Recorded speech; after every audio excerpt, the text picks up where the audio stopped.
everyone, and welcome back to Animation Pilgrimage, the show where Sean and I take a look at every single theatrically released animated film in chronological order. Today, we're looking at a film that is rated R or rated X. Yeah, so lots of gratuitous violence and lots of sexy times. So Yep. we won't be showing any of it, but we will be discussing such things. So that's your warning. That's your warning. If you're a small child and your ears are innocent and you want to keep them that way, then get out. Yep. Otherwise, we're here and we're going to talk about The Missing Link from Peele's Films from France and Belgium. This is by the same creators of Tarzoon, Shame of the Jungle, which we absolutely loathed and was my personal least favorite movie from all of the 1970s. 70s. It was the 70s. Yeah. Damn, okay, yeah. Oof. Yeah, alright, This was not as bad as that movie, but that's a very low bar. It's a very low bar. It is like such a small, insignificant amount better that depending on person to person, They might find this one worse than the other one. Yeah. I could see that. I feel like overall this one's better animated, and the pace is generally better, but you know what it is? It's much more boring than aggressively offensive to my eyes. Yeah, like the story is more of a story this time around, rather than just like tangents. But the story is Barely. dull as rocks, pun intended. Because it's about cavemen. Now, before we really get into it, we need to point out that we were not able to find a subtitled version of the original Missing Link from 1980, so we had to watch the American recut, redubbed version called BC Rock from 1984. Yeah. So there are some differences, and we'll talk about those once we get to the end, but the general overarching plot is still the same thing. Yeah. So, caveman exists, and one day is born the main character, and he is more... I gotta get this out of the way. Neanderthalic. I gotta get this out of the way right now. Okay. Caveman stories suck. I've never, ever seen a good caveman story. I mean, they all do the same thing. Either they just make jokes about modern life, but it's either Flintstones. It's either a Flintstones or it's cavemen discovering the wheel and fire every time. Yeah, and usually that's not the subject of a whole movie. Usually that's just like part of a TV episode. Or a time travel episode. Or a time travel movie. If a caveman's ever in a time travel movie, they're just the big dumb idiot character. There's never anything else done with cavemen ever, and it gets really boring really fast. And the joke is always that, like, cavemen are stupid. And it's just like, dude, like, I feel like you could actually take the subject matter seriously and make something that was interesting. But at the same time, I think cavemen, just as a concept, are so far removed from our own society that we cannot take them seriously. Yeah, we can't relate to them on any, like, deep level, so they're always just comedy movies where you're poking fun at them or, again, turning it into, oh, they had their own modern society, aka the Flintstones. Right. And plus, so much of just, like, if you're using cavemen, it's almost always shorthand for, like, something really unpleasant and gross, like the worst aspects of society, because, like, they're so quote-unquote uncivilized. Yeah, I don't know. Cavemen are just unpleasant, and I don't want to spend an entire 90 minutes exactly. I mean, I guess this one is 90 minutes. It was like 120. An hour and a half, so 90 minutes. Well, no, it was more like an hour and 20. Yeah. It was a little shorter because the quality of the movie we watched was terrible and kept pausing and freaking out. Look at this frame. Tell me what's going on here. I don't know. Anyways, continuing with the plot synopsis, which, while it's technically an overarching story, it is mostly vignettes. So, new caveman is born. He's more developed than anyone before, so he gets kicked out, and then he's raised by a brontosaurus. Who is also kicked out. Who is kicked out of his family. Nest. Yeah. He befriends a pterodactyl who gets him in a lot of trouble along the ways. And then from there, it's mostly just the guy running around to various interactions and doing things, like imitating wild animals, or meeting a perfect society of, like, flabby, positive-thinking people who already have the wheel and grow crops and take care of their society and fix problems immediately, and they're like perfect nirvana. I don't know if this is supposed to be a parody of the working class or something. I don't know what this is a parody of. Again, because this is a French-Belgium film, similar with Tarzoon, I think there's a cultural aspect here we're not picking up on. Absolutely.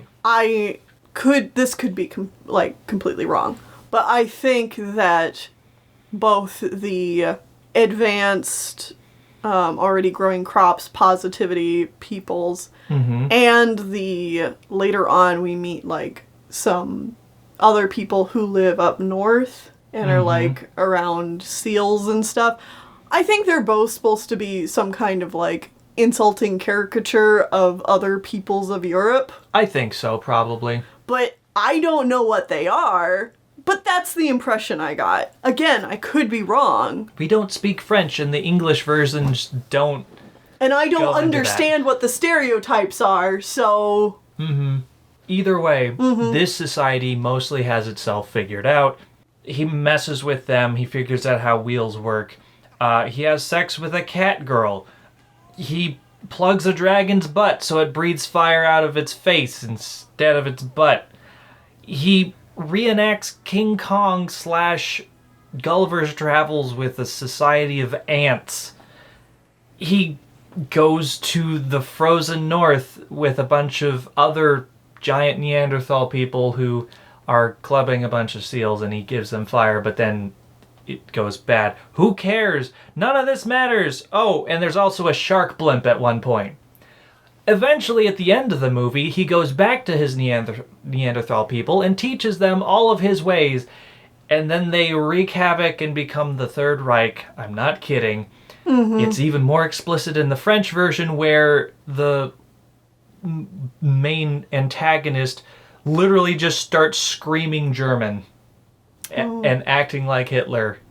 Cool. Yeah, the American version somehow toned that down. Surprising. Anyways, they go around, they kill all the other intelligent dinosaurs. The dinosaurs start literally offing themselves to get away from the humans. Eventually, they split the continent, and the movie ends with the main characters on Easter Island, where the pterodactyl is carving all the heads. And then they're just like, maybe what we've done, like, maybe we're just better off by ourselves, and... That's the moral of the English version. There is no such moral in the French version. It's just, wah, we're done. So pointless. It's so pointless. The best way I can summarize this, and we're leaving out, like, a lot of just small, gratuitous sex and vignettes. Blood and violence. Like, there is blood and violence and or sex at least every 2 minutes. Give or take. I give it closer to 5, but yeah. Like, it's a constant. And it just makes the whole movie gross. Like, you're already dealing with cavemen, which are gross. Like, it's a gross setting. It makes you feel, like, icky and sweaty and bleh. And then, there's the context of everything going on. But the best way I can think to describe this, for anybody who has not seen this, is that it's like the bad parts of every Ralph Bakshi film, but without any of the good things, or at least the well-intentioned things in a Ralph Bakshi film.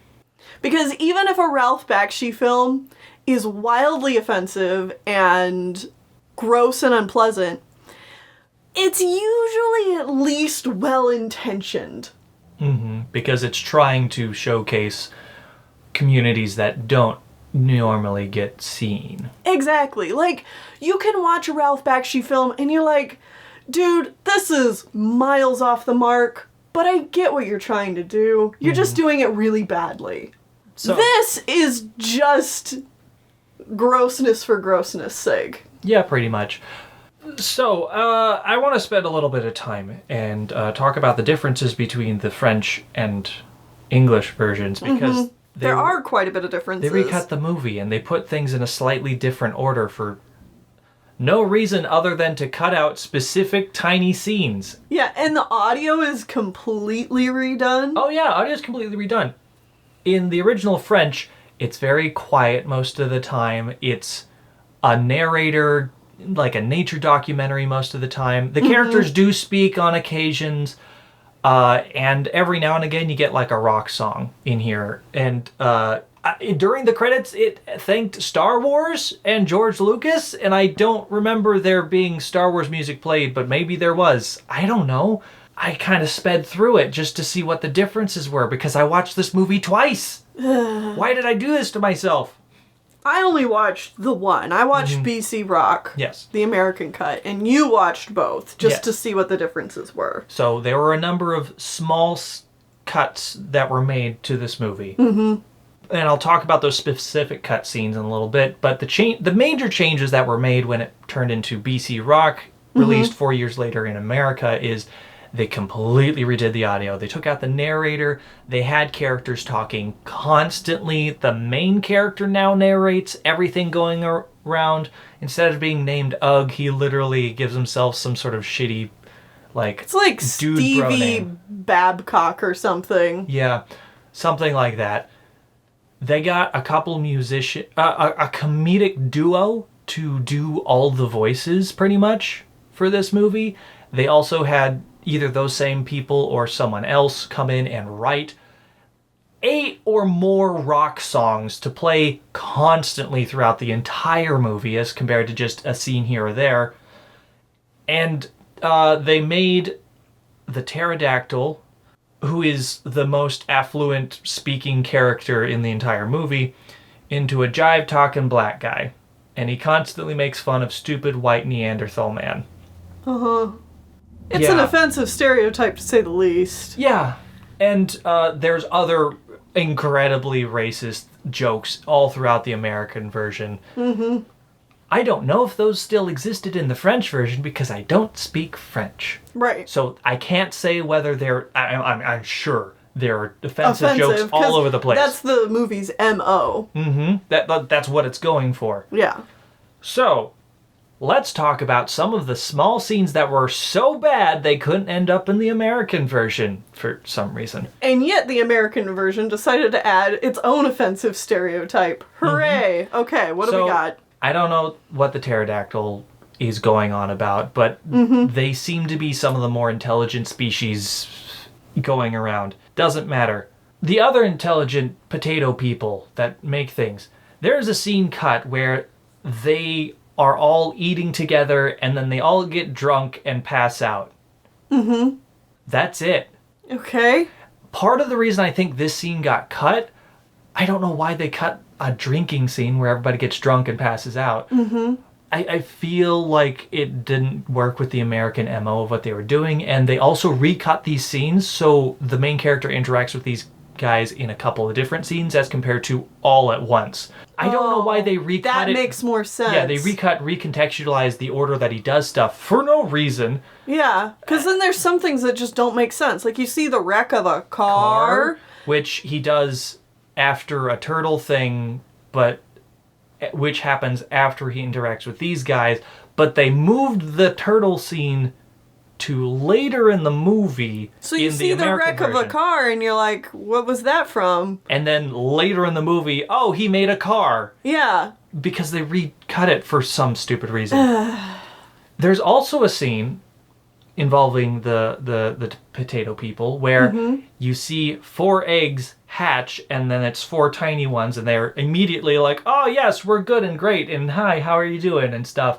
And then 4 other adults are like, oh look, they're here. Well, we die now, and so 4 of them die. And then the 4 small ones bury them and put like things on their graves, which makes me feel like this is a jab at socialism or communism, where it's a perfect society of, oh, we have exact timed out how many people can live at once, so once new ones are born, old people die off to make room for the young ones. Things like that. Yeah, because they're a that definitely feels like a jab at that. Mm-hmm, which is why I think they cut that scene. I don't know. So, there's another scene where the main character's passed out. It's not like Americans would be offended by something making fun of communism or socialism. Yeah, I don't know. It's weird. It's weird. There's a different scene where the main character's passed out, which is a transition scene, and the pterodactyl has other pterodactyls to interact with. What? And I guess they couldn't make more than one racist black guy caricature, so they cut all scenes with these other pterodactyls. Okay. Anyways, all the pterodactyls want to eat the caveman, and the friend is like, no, I'll eat him instead because I called dibs or something, and so he bites him, which wakes up the caveman, and like that's it. That's the whole scene. I'm assuming they cut this scene because they couldn't figure out how to spin a bunch of black people wanting to eat a white character. Yeah, that probably would have been too much. Mm-hmm. You would hope, anyway. I mean, there was a joke about cannibalism earlier in the joke. Or earlier in the movie, which is in both versions. Yeah. Whatever. I don't know. That exists. There's a gorilla that makes fine art on cave walls. Mm-hmm. And he shows up multiple times in a row. He was nowhere in the other movie. Anytime he showed up in the American version, they cut him. What? I don't know why. Why? What did he do? He painted a beautiful portrait of like a gourd full of fruits and stuff. Uh-huh. And this happens during the chase scene where the cat girl and the boy are running away from the rest of the cat girls. Uh-huh.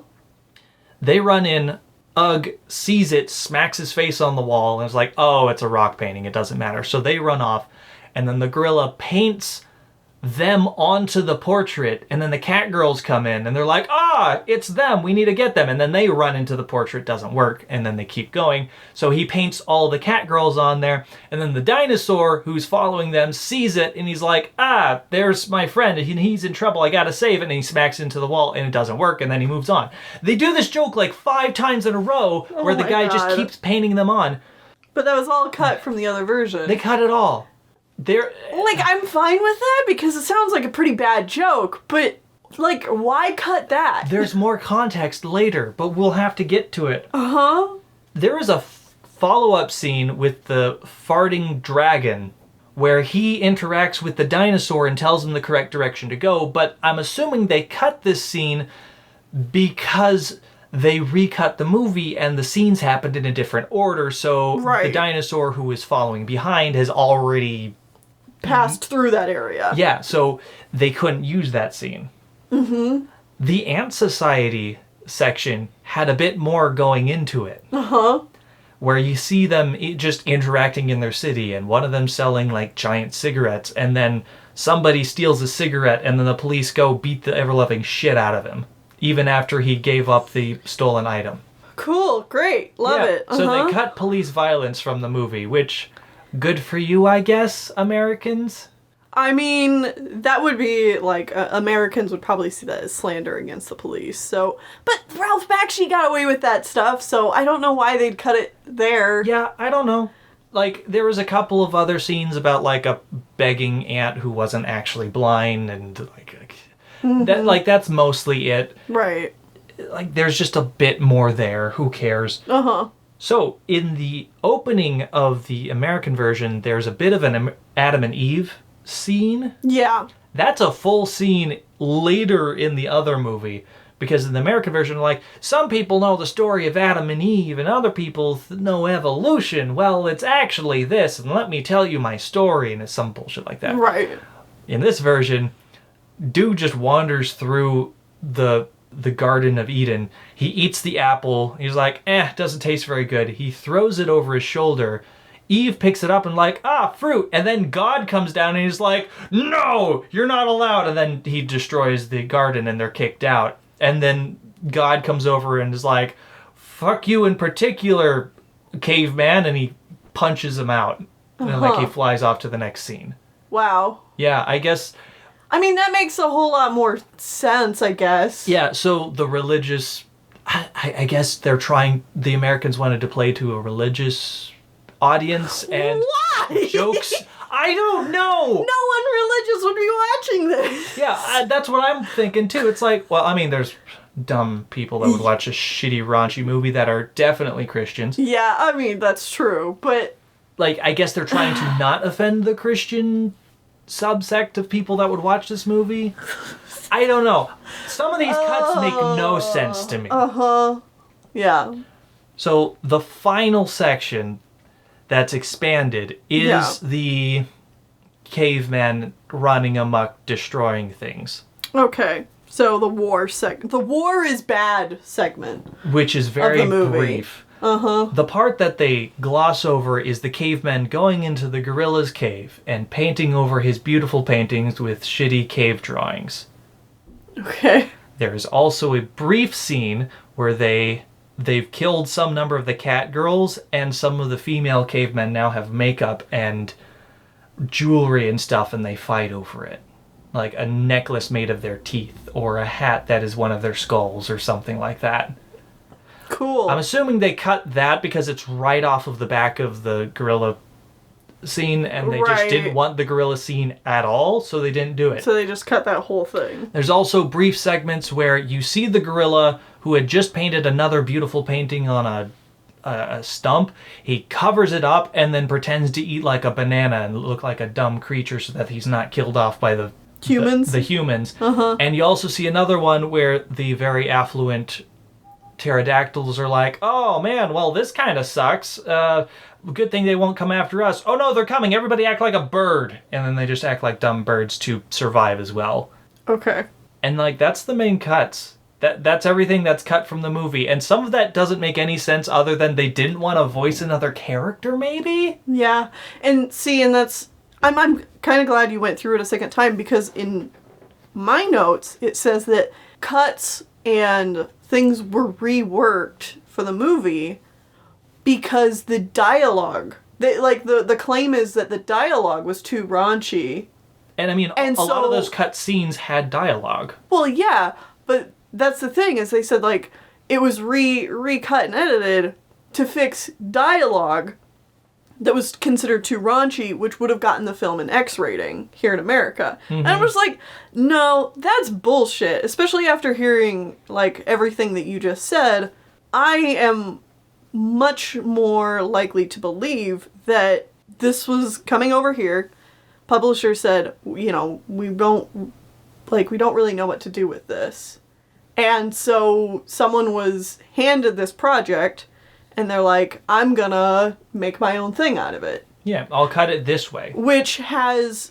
And I'm guessing it's done by some rookie, because this has a lot of rookie mistakes in it, especially considering what, you know, you've seen in the original cut versus this one, where you have characters talking all the time. Because the director assumes that if you don't tell somebody something, or if you don't have people on screen speaking all the time, your audience is going to get bored, or they're not going to know what's going on. Okay, this is just bringing me back around to not liking dubs very much, because this is just another project that is reinforcing the idea that dubbing for Americans, the people doing the dubbing think Americans are too stupid to pay attention if there isn't constant talking. We saw this in the Polar Cubs. We've seen it in a few of the random, like, Korean films and stuff like that.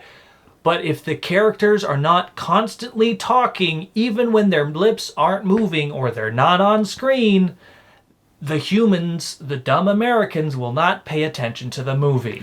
I don't know that it necessarily is completely due to people to the people working on this are assuming that Americans are too stupid to follow along. I think it has more to do with just the inexperience of the dub team.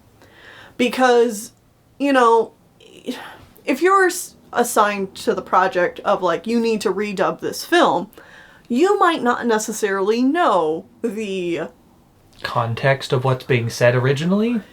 No, you just might not know a whole lot of how films work and how to tell a good story and how to make your voice actors act good and give them good direction. So things like show don't tell, all this, they're thinking, like, the more voice we pack in there, the more I've done my job well. I could see that. Yeah, I mean, it still leads to the same outcome. Yeah. A bad dub. But I think it has less to do with, well, Americans are stupid, so if we don't have people going, whoa, whoa, the whole time, then they won't know what's going on. It's more of just people being like, I don't know, just giving the voice actor directions, like, make the character talk. And the actor's like, how? You're like, well, just watch the movie and see what feels right to you. Watch it a couple of times and then record some takes of doing things. Yeah, and then, the voice actor will record multiple takes of the thing, and then they give it over to an editor who is also inexperienced in this. And so the editor will just use everything they can to fill in the time. It makes me appreciate the good dubs even better because they seem very hard to do for some reason, especially back here in the 70s and the 80s when... Again, inexperienced. Yeah, they're just inexperienced with it. So, Toward the Terra, which we watched last week, which actually had a very good dub, it just makes me appreciate that dubbing quality there because they just took the movie and translated it to English, and that's it. And then they got, like, good voice actors and good voice direction on everybody, compared to this, where they just recut the whole thing and it was a mess. Yeah. Not to say the original looked like it was perfect by any means, but it was certainly a more cohesive whole of what it was trying to go for. Yeah, don't get me wrong, I wouldn't recommend either the original cut or the BC Rock cut of this movie. I will also say that because especially the BC Rock version is actually trying to tell a slightly different story where it's more of a buddy film, I guess, between the dinosaur and our main character. It's really easy to tell how forced that part of the film is. I mean, it's still in the original, but they don't talk as much. Right. It's just so odd to me that they would go for this, like, buddy film angle to begin with, because the film is so nasty, mean, and nihilistic about life that, like, who cares if these two are friends? What does it matter, man? Life's just so cruel. Like, it's just a weird thing to try and have, like, these heartfelt kind of moments where you're like, wow, look, these two are friends. And then, there's just death. Like, it's weird to try and connect some kind of emotional human connection to these characters when the rest of the film doesn't give a shit about human connection, you know?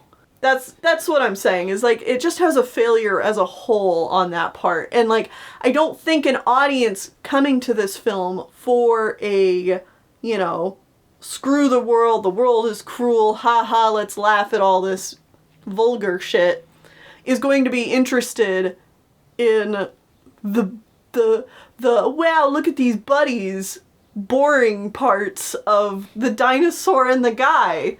Like, it's just... cut that out. This actually makes me just kind of think about how caveman stories suck. So I kind of want to watch another caveman story where it works well according to other people. I've not seen it, but I've heard good things about Primal. Oh yeah, Primal. By name on screen, the guy that did Samurai Jack. He got to do his whole own show. And that one's also very violent. But true. There's probably people who were fans of that show and we were like, caveman shit always sucks. And they're like, what about Primal? We've not seen it. Yeah. It makes me more interested in seeing it and seeing if I think that does it better, because it actually has character dynamics that aren't just discover stick, discover wheel, discover fire. I am caveman. Woo. Yeah. No, it's like, no, there's actual plot. No, I am interested in checking that out.